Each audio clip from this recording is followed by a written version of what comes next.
皆さんこんばんは。ワイワイニュース山崎です。ちょっとお待ちください。ワイワイニュース山崎です。今日は2020年の4月の14日火曜日ですね。時間が日本時間の夜の9時52分ということで、およそ夜の10時ということで約1時間遅れました。申し訳ありません。今日のメインテーマですけど、このコメント欄にアップしましたように、なぜ人口2378万人の台湾は新型コロナウイルス感染で感染者数393人、死者5人、今日付、今日時点ですけど、と世界で唯一完全封じ込みに成功しているのかというのが今日のメインテーマです。今日のワイワイニュースライブ通算で2972回ということで、現時点で音声も映像も問題なく配信されているということです。ということで、今日の最初はですね、今日配信したブログ記事ということで、昨日の放送のメインテーマを、過失訂正してブログ記事化したということで、タイトルが安倍晋三首相がコロナウイルス非常事態を利用して火事場泥棒をした108兆円国民資産は1大企業、2金融経済、3金持ち、4米支配階級の救済に使われ、ツケだけが国民に回されるという、タイトルですね。それのブログ記事ということで、今日配信しました、今朝。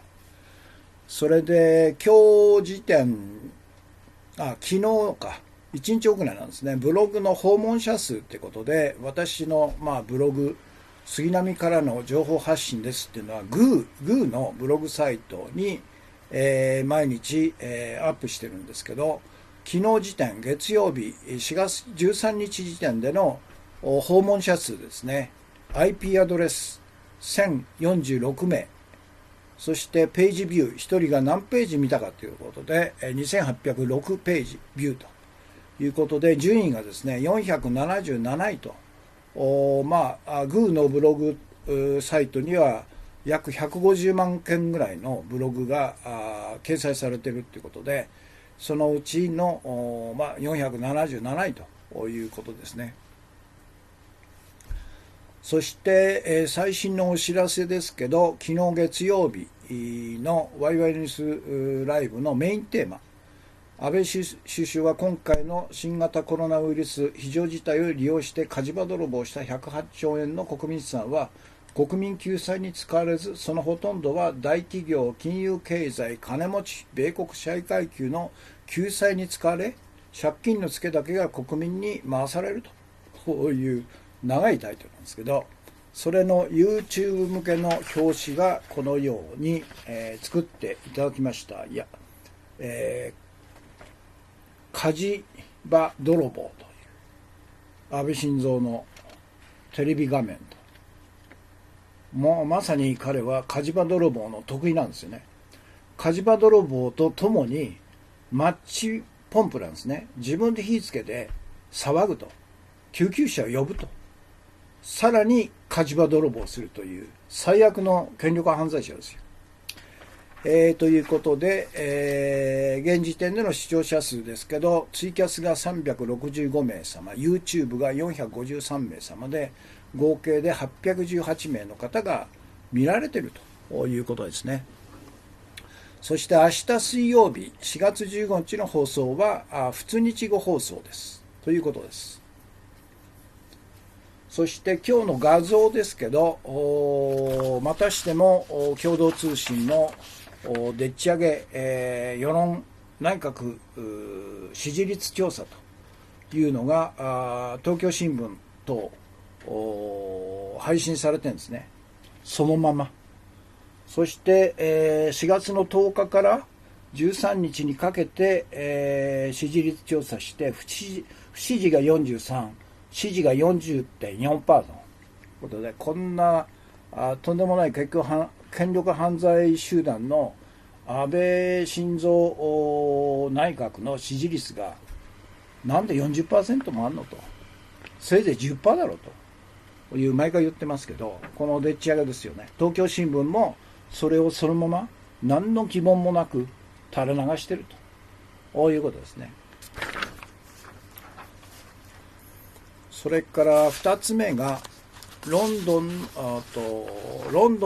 刑務所で、服役中の告発サイトウィキリークス共同創業者のジュリアン・アサンジュ48歳のパートナーの女性との間で2人の息子がいたということで、この女性がリークしたんですね。で、トナーステラ・モリさんという南アフリカ出身の彼の顧問弁護士をやってたんですね。ということです。で、彼女が現在、アサンジュ氏はロンドンの刑務所で服役中ということで、コロナウイルスの感染によって殺される危険性があるということで、あえてですね、今まで秘密にしてた2人の間で2人の男の子2人がいるということを彼の命を救うためにですね、今回、自らがリークしたということなんですね。それでこの2人の男の子3歳と1歳かなは毎日アサンジュと電話で話せるみたいですね。これは進んでますよね。日本は一切できないですからね。で、肉親しか会えないと。肉親とそれから支援者ですけど、ものすごい制限があるということですよね。星野さんなんか見ててもですね、なんだかんだ言って、面会時間を制限する、あるいは面会の回数を減らすということをもう刑務所側が一方的に強制してくるということなので、電話で話せるとかインターネットを使えるとかっていうことを一切そういう自由はないと、市民的自由はないというのが日本の刑務所ですよね。ということです。そして、これがコロナは怖いけど安倍の犬見たら元気出たというツイッターがですね、もう一斉に、世論誘導のために、配信されているということなんですね。これ日刊現代の記事なんですけど、 SNS 監視に24億円と、24億円どころじゃなくて100億円が内閣府に予算化されてるんですよね。だから早速こういう全部同じ文句なんですよね。一字一句違わないと、こういうのが大量に、一斉配信されているということで、まさに世論誘導そのものですよね。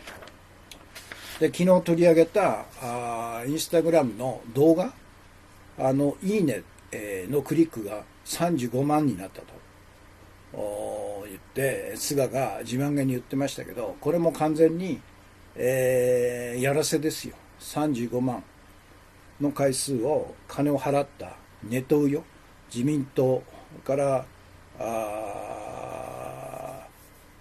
電通が勝ってる、金を払って勝ってる1万とか2万のネトウヨに対して一斉に、いいね、のボタンを押せということで、結果35万というふうになったんですよ。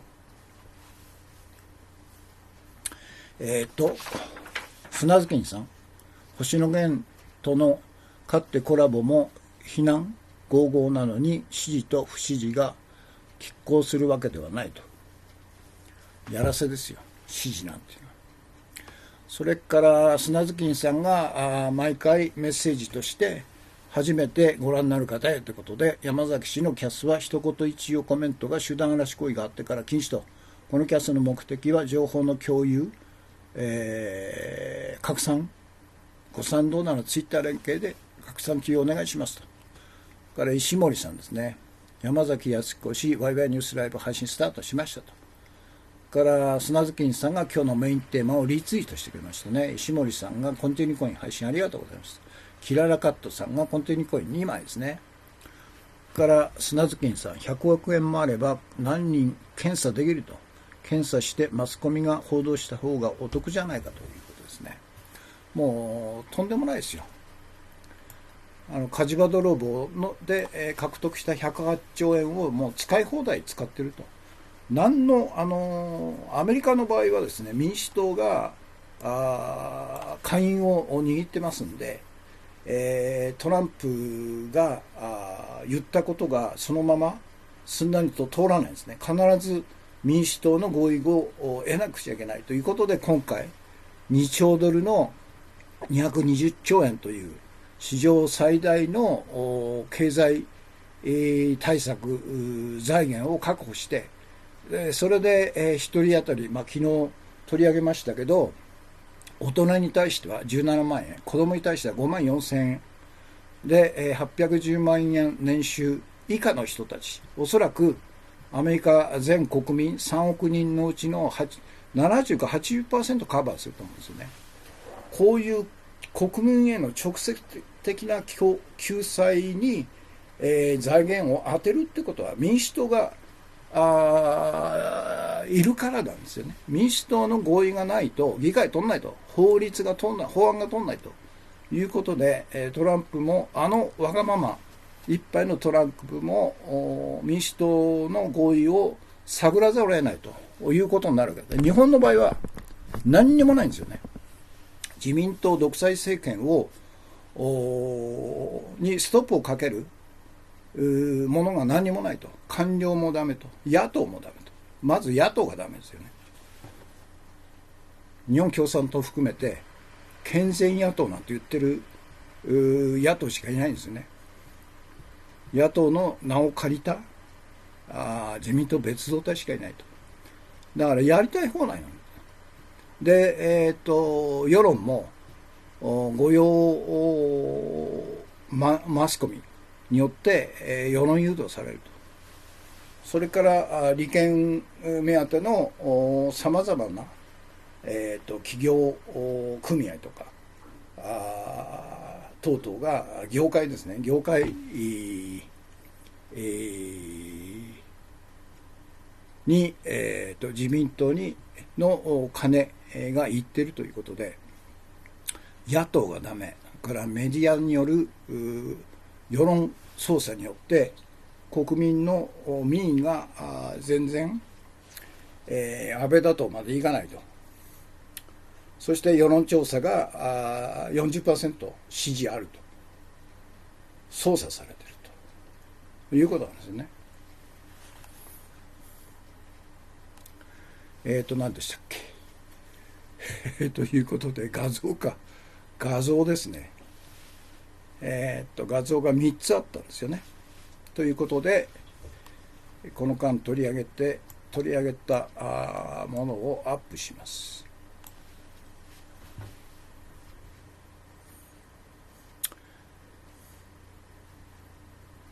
砂月金さん、絶対に何年かけてもオリンピック・パラリンピックはできないと。コロナ絶滅のために徹底検査しないからということですね。はい。ということで、最初はブログの記事ですね。今朝配信した。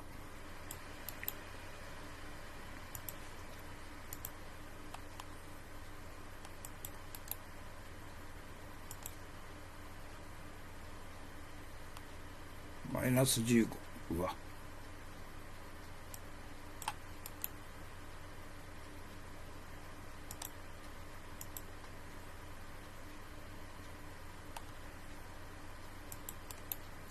ツケだけが国民に回されると。いわゆる赤字国債によって民間銀行に利息を払って借金すると。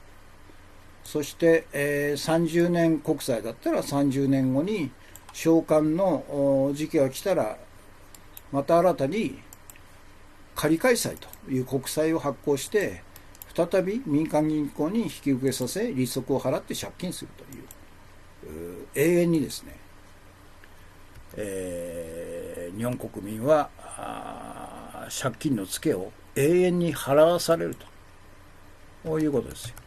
非常に巧妙に、できてるんですね、この国民支配と搾取の巧妙な構図。このことを誰も言わないと、マスコミ言わない、野党言わない、学者も言わないと、オピニオンリーダーも言わないと。K さん根底にこいですね。それと昨日のブログに対する、反応ですよね。訪問者数マイナス9、ページビュー、順位マイナス3、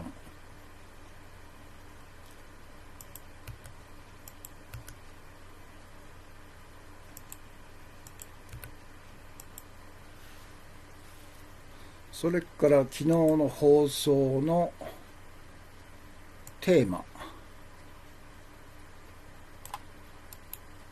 と、それから視聴者数ですね。あれマイナス70だ。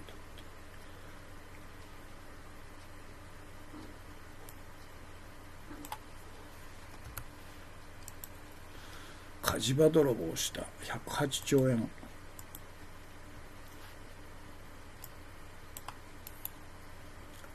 この表紙ですね。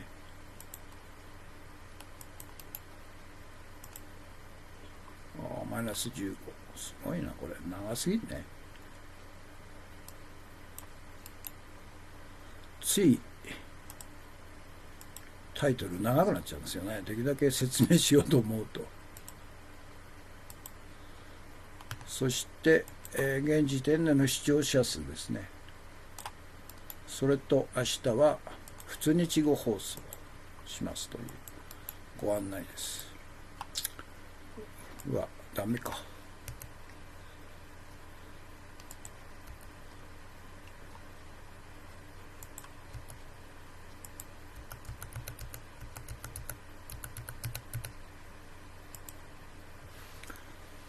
818名様ですね。そして明日の放送は普通日語放送ですと。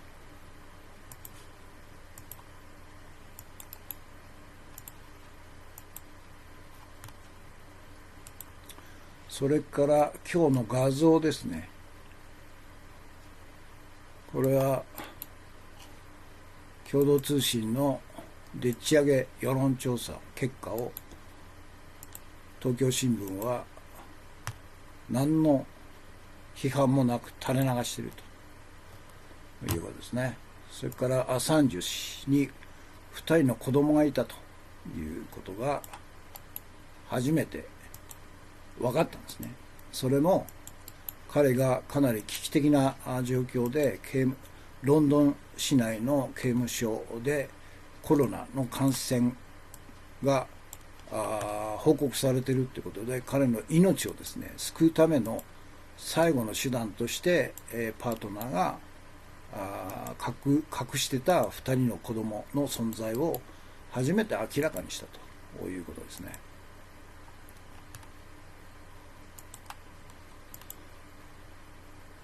だからコロナは怖いけど、安倍首相の犬を見て安心したというでっち上げのコメントがツイッターで一斉配信されていると。世論調査なんですね。世論誘導なんですね。それの写真です。で、今日の画像ですね。今日の映像だ。これはメインテーマ、台湾を取り上げましたので、台湾でマスクの自動販売機が登場したと。保健センターに登場したということで、これの AFP 日本語版の映像です。さすが台湾ですよね。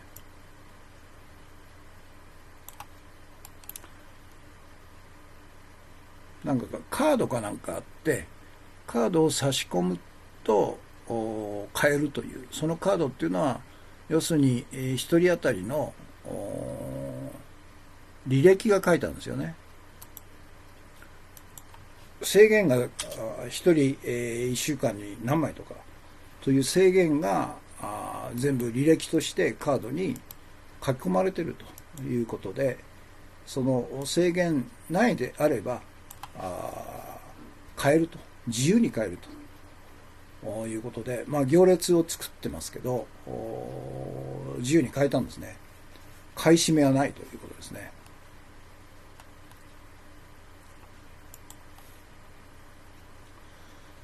ということです。そして今日の新型コロナウイルス感染の最新情報として、日本の本日現在の状況ですね。これは NHK かな。時事か。時事通信ですね。クルーズ船を入れないと全部で7684名、死者が142名と。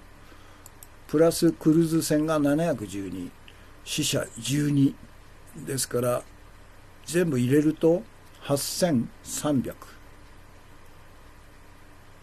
8400ぐらいなんですね。死者が154人と。からチャーター機の帰国者、感染者15名と。これ、厚労省がわざと別にしてるんですね。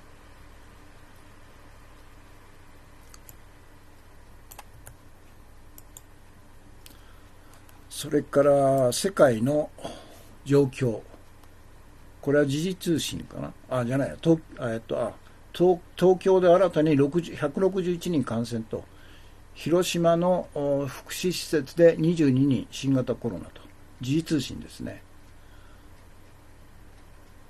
で、都内の累計は2319となったということですね。これは時事通信。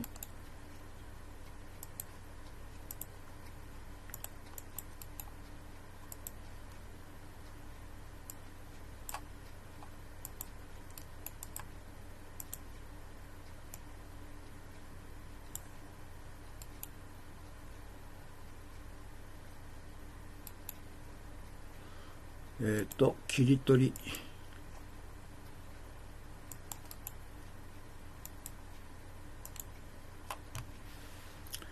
そして、世界の感染者数が192万になったということですね。で、死者が11万9686名。これはNHK ニュースだ。AFP はなんか今日のあれが統計が出てなかったですね。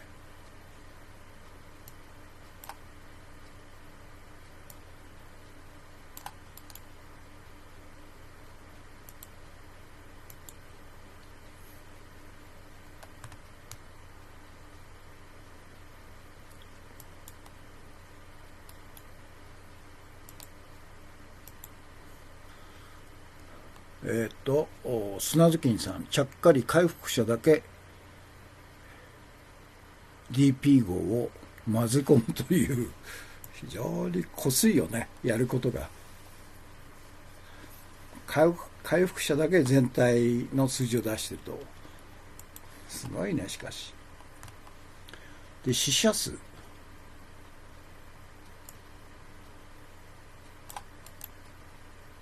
アメリカがダントツなんですよ。2万。イタリア抜いたんですね。23,621。で、今日のメインテーマですけど、台湾はですね、たった5人しかいないんですよ。死者が。感染者も 300？ 393名と。今日付けですね。これはジョーンズ・ホプキンス大学コロナウイルスリサーチセンターのサイトの最新情報で台湾は393人の感染に対して死者が5人と、致死率が 1.27% しかないと。だからこの情報っていうのはほとんど行き渡らないんですね。要するに台湾は今中国から独立するという、中国にとっては敵視政権なんですね。それを受けて WHO が台湾を加盟国にしていないと除外しているということで、台湾の情報っていうのはほとんど入ってこないという中で、このジョーンズ・ホプキンス大学のコロナウイルスの毎日更新されている、なんか留学生中国人の留学生2人が膨大な統計数字をですね毎日更新しているらしいんですけど、そこではちゃんと台湾の数が出てくるんですね。これはもう完全に、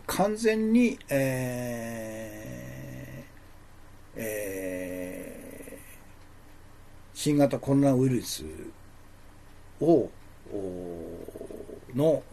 貿易に、成功したという世界で唯一の国が台湾なんですけど、そのことがほとんど報じられないということですね。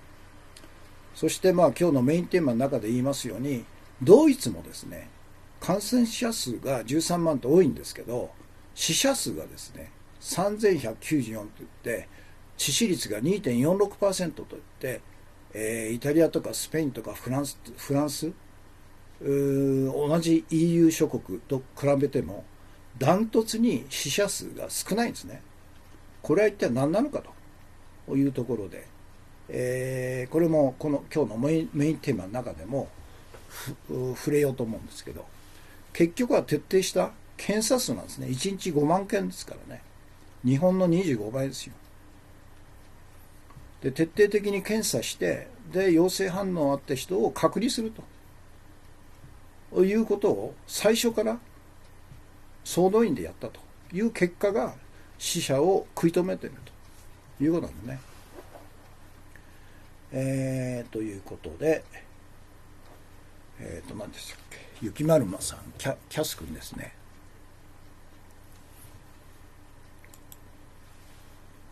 で、今日の推奨本になるんですね。この分厚い600ページの本ですね。イルミナティ、悪魔の13血流というこの本、の朗読で今日は何回目？今日はちょっと待ってください。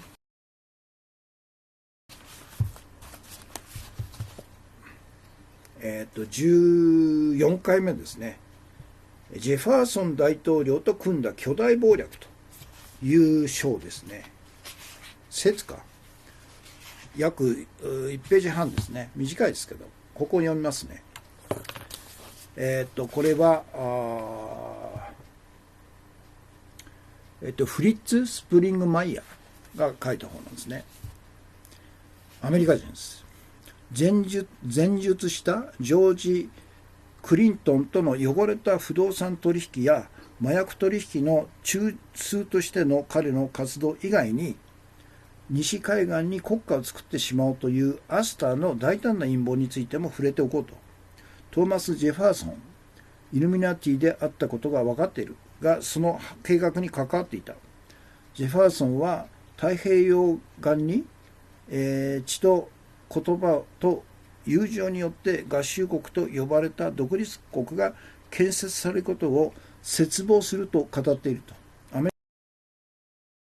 リカの北西部地方を独自の主権国家としてアスターが支配することになっていたのであると。しかしその計画は諸々の理由であえなくついえたと。さらに、ジェイコブ・アスターは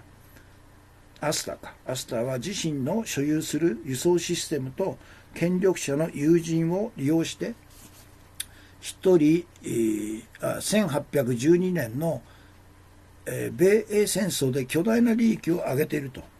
アスターは戦争の近いことを知り、そこから利益を上げるための方策をいくつも準備していたと。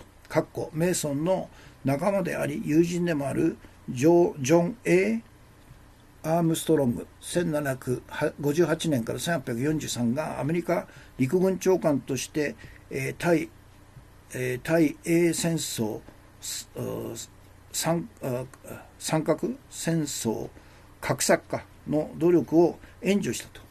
子孫の一人は後に婚姻によってアスター家に入っていると。アスター自身は利益を上げられる時には平然とイギリス側を助けたと前述したが、ジェファーソン大統領とガラティン財務長官という2人のイルミナティはアスターにのみ航海の特権を与え、アスターに莫大な利益をもたらしていると。大英帝国に対する戦線が布告されると、アスターはカナダにあるイギリス軍の砦に人を送って情報を流したと。そのためイギリス側は戦争を事前に知ることができたが、アメリカ軍が開戦を知ったのはその後であったと。これによってイギリス軍は北部にあるアメリカ軍の砦を手に入れ、その地域での毛皮取引をイギリスの支配下に置くことができたと。これがアスターが毛皮市場を支配するためには絶対に必要なことであったと。当時イギリスの毛皮は禁輸状態で、アスターには有力な競争相手がいなくなったからであると。アスターは大統領から特別許可を取り付け、戦争前に手に入れたカナダに保管してあった毛皮をすべて輸入したと。アスターは特別許可を違法に利用して新たな毛皮漁も行っていると。戦争が終わった時には競争相手をすべてヨーロッパに追いやって莫大な利益を上げることが可能になっていたと。アスターは名誉回復とばかり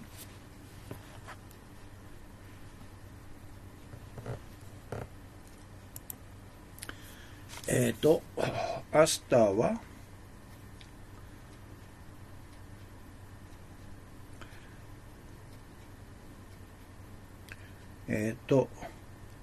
アスターは名誉回復とばかり、ある英軍砦での反乱の情報をワシントンに流し、アメリカ軍は敵の弱体化した隙をついてその地域を奪取したと。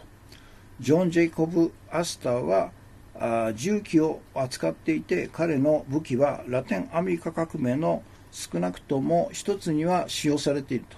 これまでのラテンアメリカ革命はすべてフリーメイソンのさまざまな路地によって計画されているのだということは念頭に入れておいてほしいと。で、ジョン・ジェイコブ・アスターに雇われて、アスター毛皮会社として毛皮漁や取引をする際、支払いは信用上で行われる習慣であったと。次にアスターは人を送って彼らを襲撃殺害させ、会社は金を節約したのであると。殺害はインディアンによるものとされたと。ザカリー・テイラーは述べていると。アメリカ毛皮会社を全体として見てみれば、世界でも類のないゴロつきどもの集まりだと。ハーベイ・オコーナー、アメリカ一族、アスター一族という本の引用ですね。というのが今日のところです。そして、明日、明後日ですね、銀行も経営する全米一裕福な男と、こういうところです。今日読んだところ、雪丸馬さん、チェス君ですね。キャス君か。で、今日読んだところ、水書本。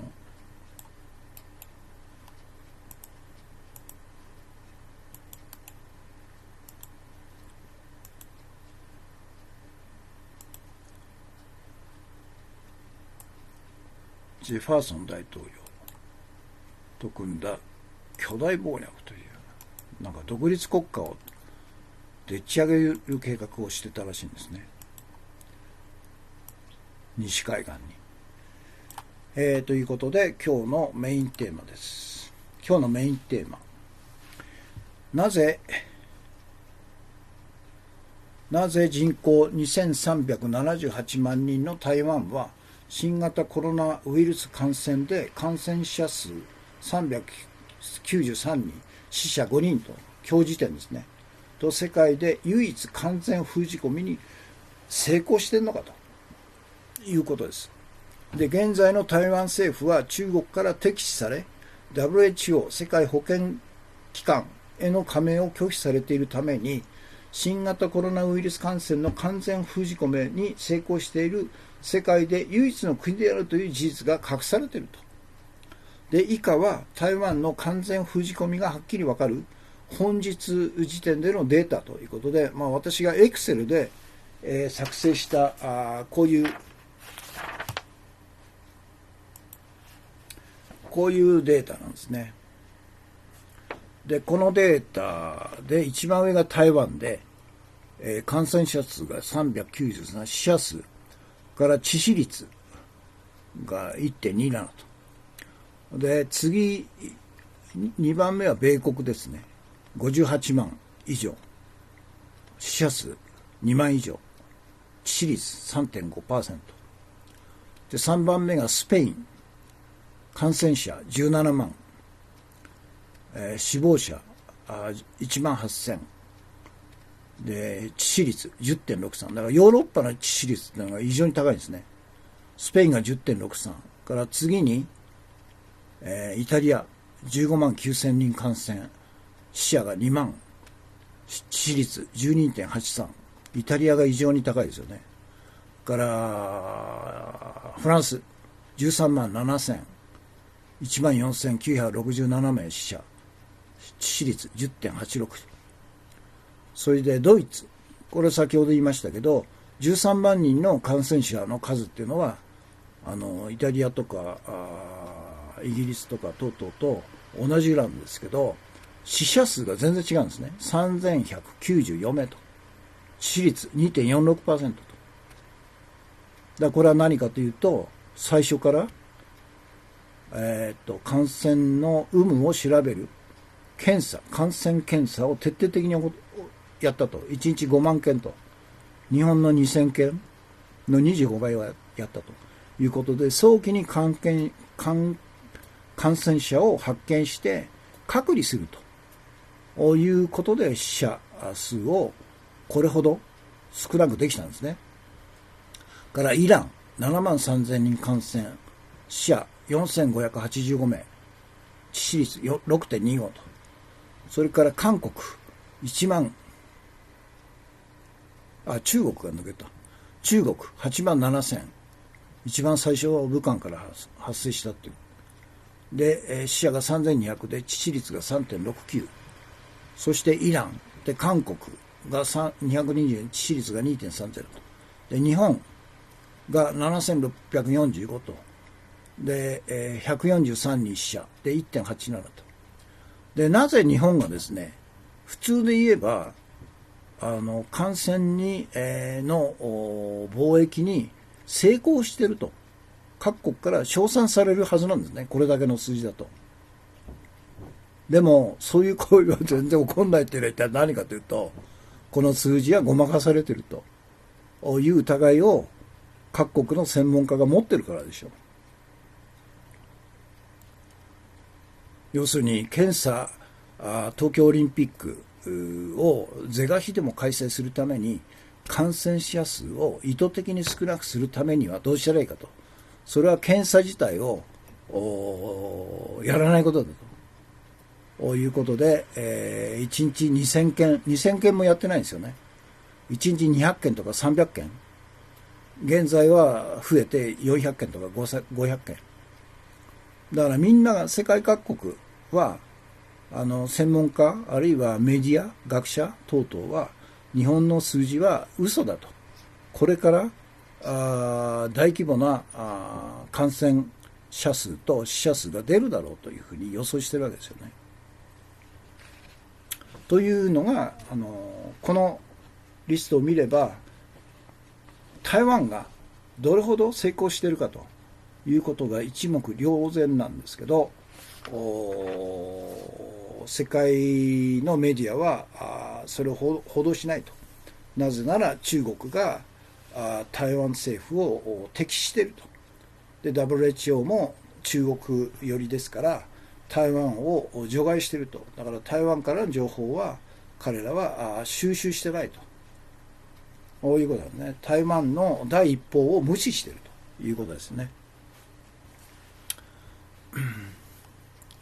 闇から闇のデータ改ざん政権も今回は統計せずと。捏造はできないでしょう、さすがのあれも。サイダリアさんがお茶ですね。からアスターとザッカーバーグの登場は似てますねって、全てご都合主義。そうなんですよ。だからビル・ゲイツの登場も似てますよね。ザッカーバーグ、ビル・ゲイツ、あとアマゾンの彼、アマゾンなんていうのは創業してから15年ぐらいは毎年巨大な赤字を垂れ流してたんですね。そしてその巨大な赤字を誰が補填してたかというのは謎なんですよね。あるいはザッカーバーグにしてもハーバード大学のいわゆるコンピューターオタク、ハッカー集団の仲間内で、女子学生の学生証にある、写真を盗んでですね、それで自分たち仲間で、美人投票なんかをしてたんですね。でそれが面白いっていうんで、ハーバード大学だけじゃなくて IB の、大学に広がって、そこから始まったんですよね。でそれが15年ぐらいで世界一の大富豪になったっていうのは、背後に誰かいるというのは当然でしょ。だからビル・ゲイツも自宅のなんかガレージでコンピューターオタクで、コンピューターのソフト開発をしてたと。それが同じように15年ぐらいで、OS を開発して Windows で世界の OS を独占するようになったと。それじゃあその財政的な援助、あるいはノウハウの援助等々は誰がしたのかということですよね。だからフォーブスなんかが毎年、世界の大金持ちということで、彼らを登場させますけど、彼らの背後には必ずロシアの国際金融マフィアが財政援助、戦略指南等々がバックアップとしてあったからこそ、彼らが短期間に世界一の大富豪になったということなんですよね。そういうのがなければこれほど短期間に世界一の大富豪になりこないですよ。それとあとフォーブスのいい加減さは決して、この世界の大富豪のランキングに登場しない、本物の大富豪がいるんだと。ロスチャイルにしてもロックフェラーにしても、あるいは今取り上げているアスター家にしても、イルミナティの13血流デュポン家にしても、あるいはフリーマン、ケネディ、オナシス、リケ、こういうのが全然入ってこないんですよね。あるいは英国の王室、スペインの王室、ベルギーの王室、あるいはバチカン等々がどれほどの資産を蓄えているかという本物の世界の金持ちは一切出てこないということなんですね。サイダリアさんがお茶が3杯ですね。ということで、何でしたっけ。そうか。今メインテーマやってるんですね。で、このリストを見れば、台湾が世界で唯一、今回の新型コロナウイルスパンデミックの貿易に成功した唯一の国だということが分かりますよね。で、以下に転載する富士重太アジア市場開発富吉国際企業顧問有限浩二代表が書かれた2つのプレジデントオンラインの記事は、台湾が完全封じ込めに成功している理由を端的に指摘しているということですね。で、その理由を言うとですね、先に言うと、藤井重太氏が指摘しているように、台湾のコロナ対策が爆速っていうんですね。爆速である根本理由は、閣僚に素人がいないと。ポストを実力本位で振り分けているということなんですね。だから日本みたいに閣僚は無能な人間を自分たちの派閥人事のために、無能な人間を閣僚にするというのが通常なんですけど、特に安倍政権っていうのはもう典型ですけど、台湾は違うんですね。その道のプロ、政治家じゃなくて、いわゆる専門家プロ集団なんですね。すなわち現在の台湾政府の政治家と行政官僚が国民に奉仕するプロの集団であるために、国家の緊急事態に対して迅速かつ的確に対応できると、国民を危機から救えるという体制なんですね。で、台湾政府の真逆にあるのが今の安倍政権と、あるいはこれまでの自民党政権だと。要するに彼ら安倍政権の政治家と官僚、あるいは歴代自民党政権の政治家と官僚は、国民のためではなくて米国経団連大企業金持ち、仲間に奉仕する素人集団だということなんですね。で、日本国民の今の惨状の根本原因とは一体何かというと、このように米国と大企業と金持ちの傀儡政党である自民党が戦後日本の政治と行政と経済社会全てを70年以上にわたって独裁支配してきたと。その結果がこれほどの悲惨な状況になって、国家的な危機に対して何の対応もできないと。対応ではなくて、それを利用して火事場泥棒として国民資産を横領して、そして、そのツケをここに回して自分たちの仲間に、使うということが常態化しているということなんですね。それで、記事として記事の1、台湾の新型コロナウイルスの感染者10人増えて累計373人と。これは4月7日付の台湾トゥデイという、サイトからの記事ですね。これが関連記事1。2、これは富士山の記事。日本とは大違い、台湾の新型コロナ対策が爆速である理由は中国との人的往来が多いのに何なのかと。多いのに、中国からの感染を完全に防いでいたという理由なんですね。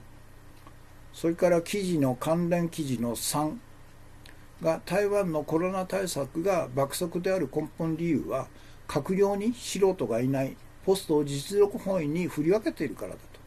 これ富士山の記事なんですね。4月4日付。長いんですね、これ全文ですから。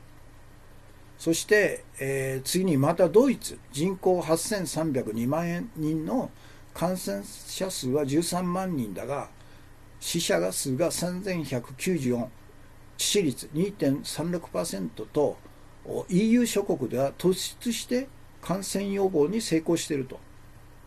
以下にその理由を説明する日経新聞の記事を転載しますが、成功の鍵はドイツの1日あたりの検査数は5万件程度で、1日2000件程度の日本の25倍に達すると。これは答えなんですね。で、関連記事の2として、2じゃねえか。関連記事の4か。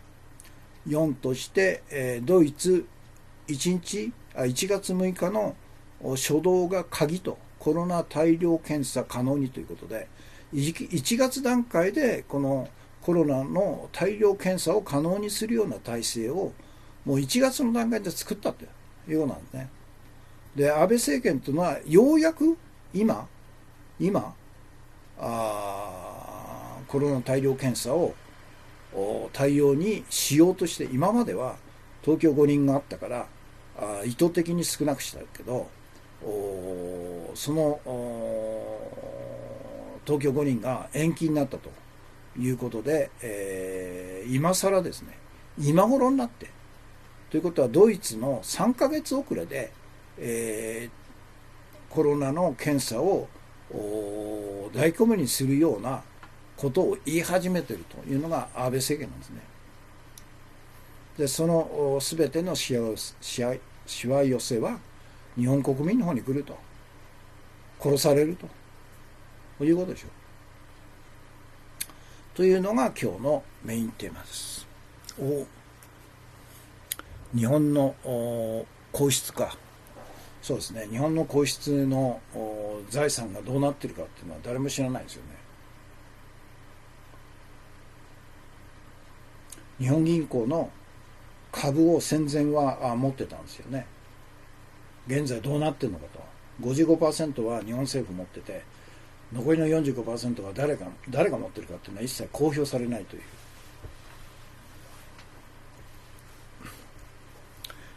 ということで今日のメインテーマのポイントだけアップしますね。今日のメインテーマ、なぜ人口2378万人の台湾は感染者数が393、死亡死者が5名という世界で唯一新型コロナウイルスパンデミックの貿易に成功したという、その理由は一体何なんだということなんですね。で、現在の台湾政府は中国から敵視され、WHO 世界保健機構への参加を拒否されているために、新型コロナウイルスの完全封じ込めに成功している世界で唯一の国であるという事実は隠されていると。誰も知らないですよね。たった5人しか死亡者がいないと。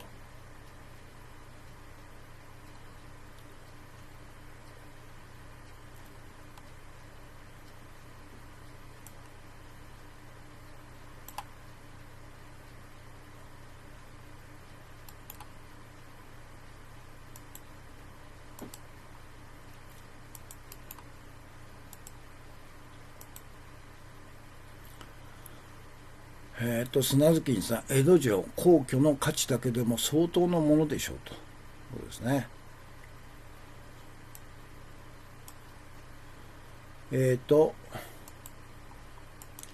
で、以下は、このエクセルのデータですね。このデータを見れば、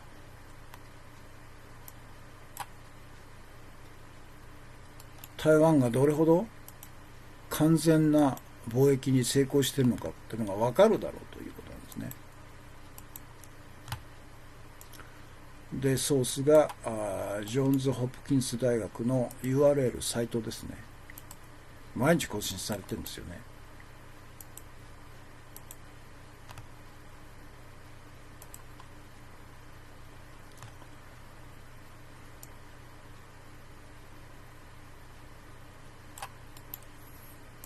これを今アップしますけど、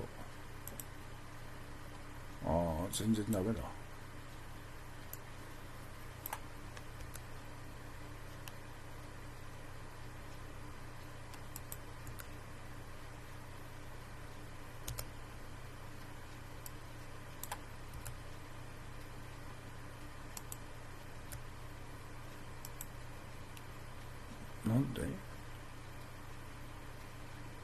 なんでこういうふうに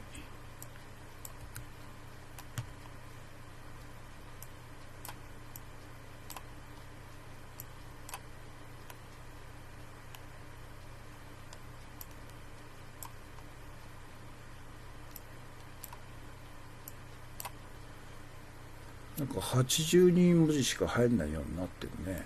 前140ぐらい入ったんですよね。なんでつかなくなっちゃったんだ。台湾。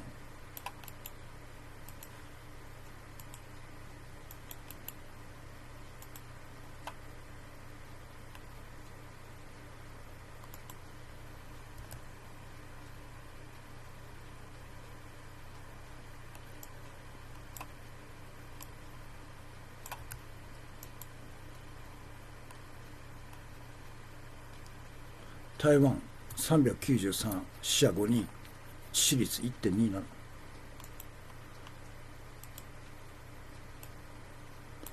米国。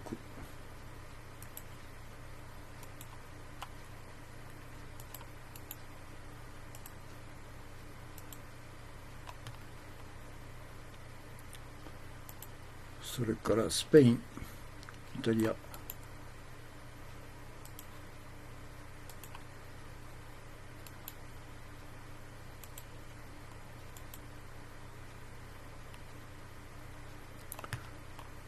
スペイン、イタリア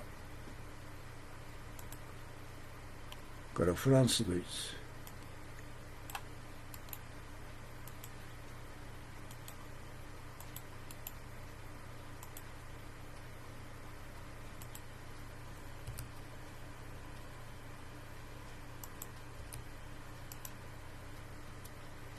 フランス、ドイツ5、6。それから中国、イラン。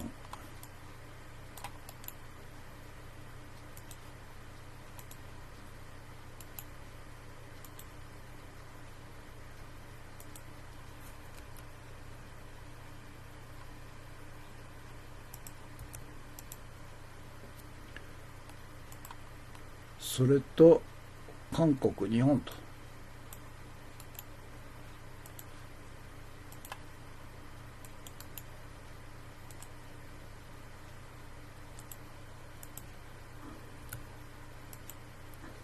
ということですね。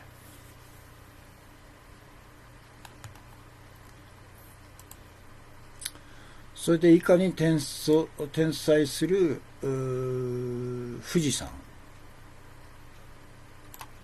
の記事は、なぜ台湾が完全に成功しているのかという理由を端的に指摘しているということですね。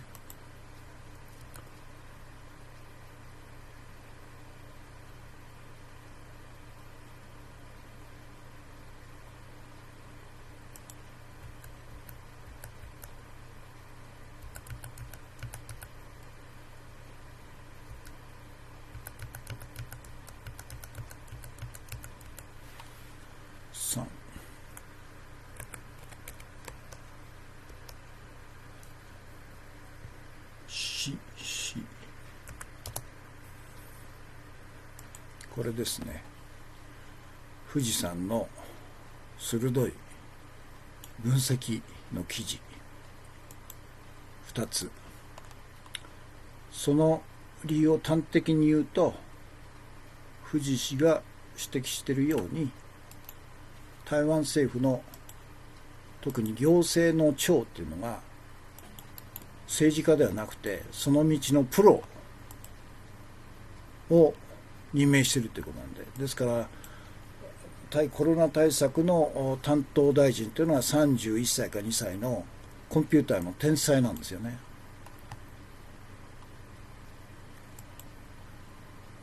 すなわち現在の台湾政府の政治家と行政官僚が国民に奉仕するプロの手段であるため、国家の緊急事態に迅速かつ的確に対応して国民を危機から救えると。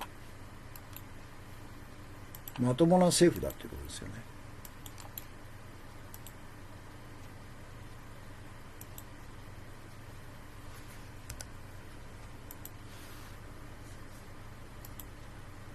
で、この台湾政府の真逆にあるのが今の安倍自公政権だと。